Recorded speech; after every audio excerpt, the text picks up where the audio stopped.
ابھی آپ نے دیکھا میرے عزیزو بنگلہ دیش کے اندر کیا معاملہ پیش آیا کہ وہاں کی جو پی ایم تھی، جو شیخ حسینہ تھی، کہ جو پچھلے 12 سال سے یا شاید اس سے بھی زیادہ سے وہی پی ایم تھی، وہی وہاں کی پردھان منتری تھی، اس کے سامنے کوئی بولنے والا نہیں تھا. اگر کوئی بولتا، کوئی آواز اٹھاتا تو اس کو یا مروا دیا جاتا یا اس کو جیل میں ڈلوا دیا جاتا. تو آپ دیکھیں حالات کیسے پیدا ہوئے. حالات ایسے پیدا ہوئے کہ اس کو ملک چھوڑ کر کے بھاگنا پڑا. یعنی دیش کی پردھان منتری، دیش کا پی ایم ہے اور اس کو ملک چھوڑ کر بھاگنا پڑ رہا ہے. آپ نے توجہ دی اس بات پر، غور کیا میرے عزیزو اس بات پر آپ نے؟ ایسا ہوتا آیا ہے، تاریخ گواہ ہے. آپ تاریخ کو اٹھا کر کے دیکھیں، تاریخ شاہد ہے اس بات کی. جب کسی انسان کو کامیابیاں ملتی چلی جاتی ہے نا، جب وہ کامیابیوں پر کامیابیاں حاصل کرتا چلا جاتا ہے، ترقی کرتا چلا جاتا ہے، تو وہ یہ سوچتا ہے کہ اب میں ہی سب سے بڑا ہوں، اب میرے سامنے کوئی بولنے والا نہیں ہے، سب سے بڑی طاقت میرے پاس ہے، سب سے بڑی پاور میرے پاس ہے، اب میرے سامنے کوئی بول نہیں سکتا. کوئی بولے گا تو اس کو مروا دیا جائے گا، کوئی آواز اٹھائے گا تو اس کو جیل میں ڈلوا دیا جائے گا.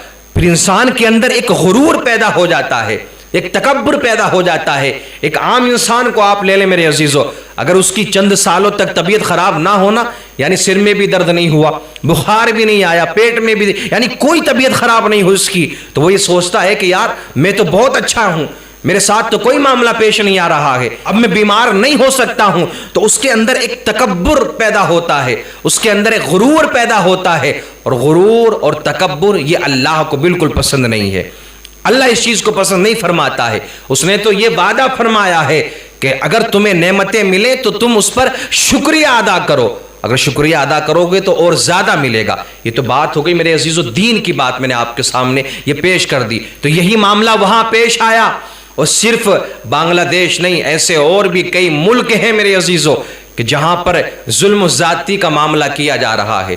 اگر کوئی آواز اٹھاتا ہے تو اس کو مروا دیا جاتا ہے، اگر کوئی آواز اٹھاتا ہے تو اس کو جیلوں میں ڈال دیا جاتا ہے، اگر کوئی آواز اٹھاتا ہے تو اس کے پیچھے سی بی آئی کو لگا دیا جاتا ہے، ای ڈی کو لگا دیا جاتا ہے، اگر کوئی آواز اٹھاتا ہے تو اس کے گھر کو، پریوار کو برباد کر دیا جاتا ہے. تو یہ لوگ یہ سوچتے ہیں کہ ان کے سامنے کوئی بولے گا تو اسے مروا دیں گے.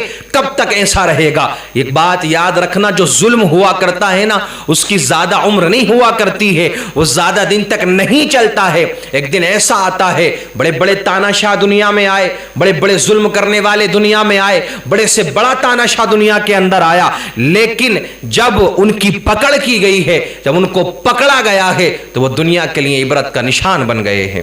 اور ایسا ہی ہونا ہے کئی ملکوں کے اندر. میں نام نہیں لیتا، سمجھدار لوگ ہیں اس بات کو سمجھ جائیں گے. اگر بات کی جائے پچھلی تاریخوں کی، آپ یہ سوچتے ہیں کہ یہ آج کے دور میں چل رہا ہے کہ ظالم بادشاہ آ رہے ہیں. شیخ حسینہ کہ جس نے اسٹوڈنٹس کو مروایا، کئی سو موتیں بنگلہ دیش کے اندر ہو چکی ہیں، اور سب سے بڑی وجہ یہ رہی اس کے ملک چھوڑنے کی، اس نے دہشت گرد بتایا اسٹوڈنٹس کو. جو چیز انہیں چاہیے تھی وہ چیز اس نے نہیں دی، دہشت گرد بتایا اور یہ کہا کہ جو جہاں ملے اسے مار دو. اور آپ دیکھیں یہ اتحاد کی پاور ہے، یہ یونٹی کی پاور ہے کہ چاہے وقت کا بادشاہ ہی کیوں نہ ہو، اگر عوام کے اندر اتحاد پیدا ہو جائے، اتفاق پیدا ہو جائے، تو وقت کے ظالم بادشاہ کو بھی یہ عوام ہٹانے کی طاقت رکھتی ہے. وقت کے ظالم بادشاہ کو بھی یہ عوام کرسی سے ہٹانے کی طاقت رکھتی ہے اگر عوام کے اندر اتحاد پیدا ہو جائے. آپ نے نہیں دیکھا افغانستان پر امریکہ کتنے سالوں تک مسلط رہا، کتنے سالوں تک مسلط رہا، لیکن آپ نے نہیں دیکھا میرے عزیز جب ان کے اندر اتحاد پیدا ہوا، انہوں نے جذبے کے ساتھ میں کم تھے، لیکن جب انہوں نے لڑنا شروع کیا تو امریکہ جیسی سپر پاور کو افغانستان چھوڑ کر کے جانا پڑا، وہاں کے فوجیوں کو بھاگنا بھاری پڑ گیا.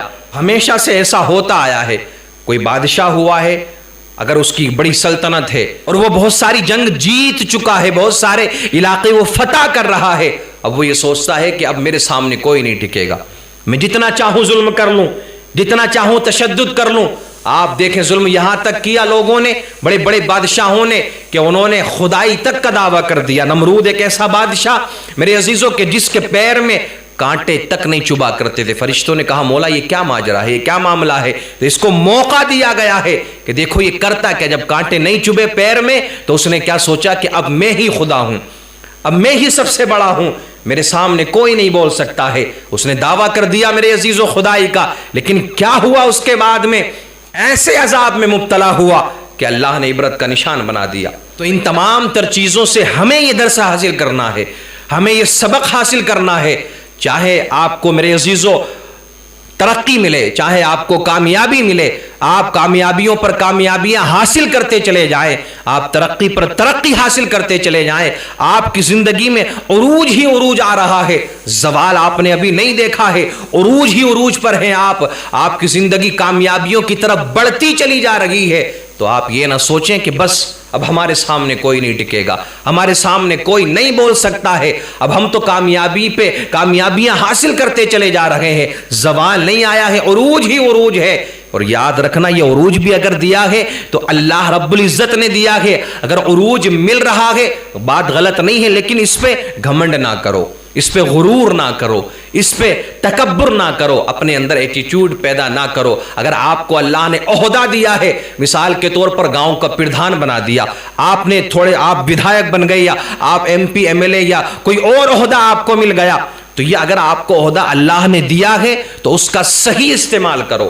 جو بھی عہدہ آپ کے پاس میں ہے اس کا صحیح استعمال کرو اور اللہ کی مخلوق کے لیے کچھ کر کے چلے جاؤ۔ آپ کے پاس میں پاور ہے، آپ کے پاس میں طاقت ہے، لیکن ہوتا کیا ہے آج آپ دیکھیں غیر مسلم لیڈران کی ہم بات نہیں کرتے، آج اگر مسلمانوں میں ہی گاؤں کا چھوٹا سا پردھان بھی بن جاتا ہے نا تو وہ سب سے زیادہ پھر کیا سوچتا ہے کہ دیکھو اس نے مجھے ووٹ نہیں دیا، میں اس کو سبق سکھاتا ہوں۔ اگر چھوٹا سا عہدہ بھی مل جائے نا تو بولے اس نے میرے ساتھ میں یہ کیا تھا، اب میں اس کو سبق سکھاؤں گا۔ کتنے لوگ ایسے ہیں کہ وہ زندگیاں برباد کر چکے ہیں لوگوں کی، جب ان کے پاس میں عہدہ آ گیا ہے۔ وہ کیا سوچتے ہیں کیا زندگی بھر وہ اس عہدے پر فائز رہیں گے، زندگی بھر ان کے پاس میں یہ عہدہ رہے گا؟ ایسا نہیں ہے میرے عزیزو، آج تمہارے پاس میں کوئی عہدہ آیا ہے، سال 2 سال 5 سال 4 سال 10 سال تک یہ عہدہ آپ کے پاس میں رہ سکتا ہے، اور وہ بھی کب رہے گا؟ جب زیادہ ہی اچھا آپ کام کر کے گزر جاؤ گے، ورنہ ایک بار کے بعد میں دوبارہ آپ کو موقع نہیں ملتا ہے۔ یا اللہ کی طرف سے بھی میرے عزیزو عذاب ہوا کرتا ہے۔ اور آپ دیکھیں اگر کسی کے پاس میں عہدہ آیا ہے اور اس نے اس کا غلط استعمال کیا ہے، لوگوں کو ستایا ہے، ظلم و زیادتیاں کی ہے لوگوں پر، زمین ہتھیائی ہے لوگوں کی اپنے عہدے کی بنیاد پر، تو پھر ہوا کیا ہے؟ آج ان لوگوں کی یہ پوزیشن ہے، آج ان لوگوں کے یہ حالات ہیں کہ ان سے کوئی بات کرنے کے لیے تیار نہیں ہے۔ وہ کہا جاتا ہے نا کہ ایک کتے کی بھی اچھی زندگی ہوا کرتی ہے، کتوں سے زیادہ بدتر وہ لوگ زندگی جی رہے ہیں۔ تو یہ بات تو حقیقت ہے نا، مظلوم کے ساتھ میں اللہ ہوتا ہے، ظالم دنیا میں بھی عذاب کا شکار ہوتا ہے، اور وہ قیامت کے دن آخرت میں بھی وہ عذاب کا شکار ہوگا۔ اور مظلوم کی دعا میرے عزیزو، جب مظلوم اپنے ہاتھوں کو اٹھا کر کے دعا کرتا ہے تو وہ دعا رد نہیں ہوتی ہے، اللہ اس دعا کو قبول فرماتا ہے۔ تو جو بھی چیز ملے، ترقی، عہدہ، کامیابی، پیسہ، جو بھی آپ کو حاصل ہو زندگی میں، جو کچھ بھی آپ کو میسر آئے، اولاد آپ کے پاس میں ہے، اور بھی بہت سارے معاملات ہیں، تو بس غرور نہیں، تکبر نہیں، گھمنڈ نہیں، اس چیز سے آپ بالکل دور رہے۔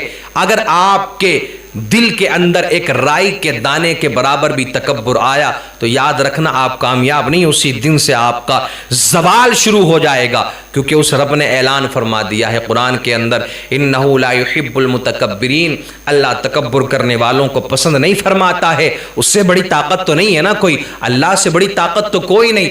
آپ اس کے سامنے غرور دکھا رہے ہیں، تکبر دکھا رہے ہیں، اگر آپ کو کچھ ملا ہے تو آپ نے اس کی مخلوق پر ہی آپ نے ظلم کرنا شروع کر دیا، تو اسی مخلوق میں سے اگر کسی مظلوم نے ہاتھ اٹھا دیا تو یاد رکھنا دنیا تو تمہاری برباد ہوگی، تم آخرت میں بھی، قبر میں بھی، آخرت میں بھی عذاب کا شکار ہو جاؤ گے۔